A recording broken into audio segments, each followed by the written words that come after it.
कुछ झीलें सिर्फ पानी नहीं रखती, वो वक़्त को कैद कर लेती हैं और कभी-कभी वो वक़्त जवाब देता है। ज़ूरिक के बाहरी इलाके में एक ठंडी, गहरी झील थी, चांदी झील। ये झील जितनी खूबसूरत थी, उतनी ही वीरान भी। लोग कहते थे, इसका पानी कभी गर्म नहीं होता, गर्मी में भी नहीं। डॉक्टर आरिस, एक होनहार पुरातत्वविद, आर्कियोलॉजिस्ट, इस झील के रहस्यों को जानने आया था। उसका मानना था कि झील की तह में एक प्राचीन, डूबा हुआ गांव दफन है। वह अपनी छोटी नाव पर महंगे वैज्ञानिक उपकरणों से घिरा हुआ था। उसका सबसे अहम औजार एक हाइड्रोफोन था, पानी के अंदर की सबसे हल्की आवाज़ को पकड़ने वाला खास रिकॉर्डर। एक शाम जब सूरज डूब रहा था और कोहरा पानी पर उतरने लगा था, आरिस अपना सामान पैक कर रहा था। वह आज रात शहर वापस जाने वाला था। जैसे ही उसने हाइड्रोफोन को पानी से निकाला, उसके हेडफोन में एक अजीब सी आवाज़ आई। ये हवा या लहरों की नहीं थी, ये एक फुसफुसाहट थी। वापस मत जाओ। आरिस ने हेडफोन झटके से उतार दिए। उसका दिल जोर जोर से धड़कने लगा। कौन है वहाँ? उसने पुकारा, लेकिन चारों ओर बस कोहरा था और सन्नाटा। मेरा वहम होगा, उसने खुद को समझाया। शायद किसी रेडियो सिग्नल ने पकड़ लिया होगा। वह डर तो गया था, लेकिन तर्क ने उसे संभाल लिया। वह नाव लेकर किनारे पहुंचा और होटल लौट गया। उस रात होटल के गर्म कमरे में बैठकर वह दिन की रिकॉर्डिंग सुन रहा था। वह झील के नक्शे बना रहा था कि तभी वह हिस्सा आया। पानी की खामोशी, नाव की हल्की सरसराहट और फिर कांच जैसी साफ आवाज़, वापस मत जाओ। आरिस जम गया। ये रेडियो नहीं था, ये आवाज़ उसके बहुत करीब से आई थी। उसने तुरंत आवाज़ को अलग आइसोलेट किया और अपने वॉइस एनालिसिस सॉफ्टवेयर में डाली।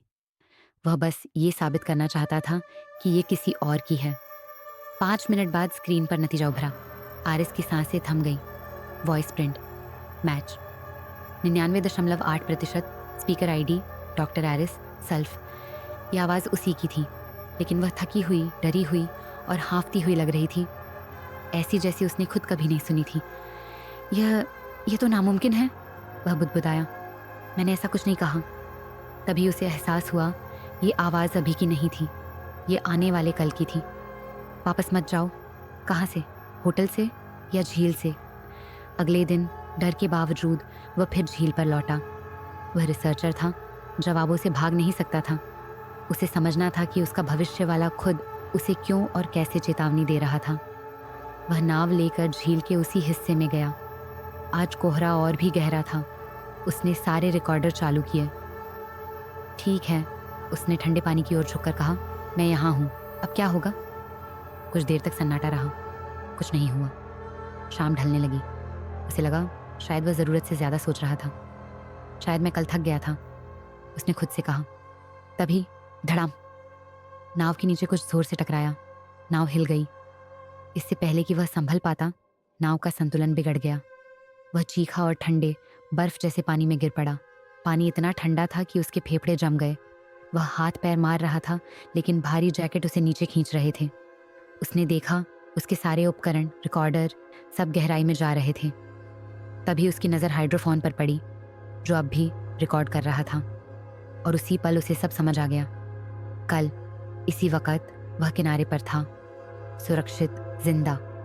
आज वह डूब रहा था। यह वही क्षण था, वक़्त का वही चक्र जो अपने आप को दोहरा रहा था। उसने समझ लिया, उसकी यह आखिरी चीख कल उसकी रिकॉर्डिंग में गूंजेगी।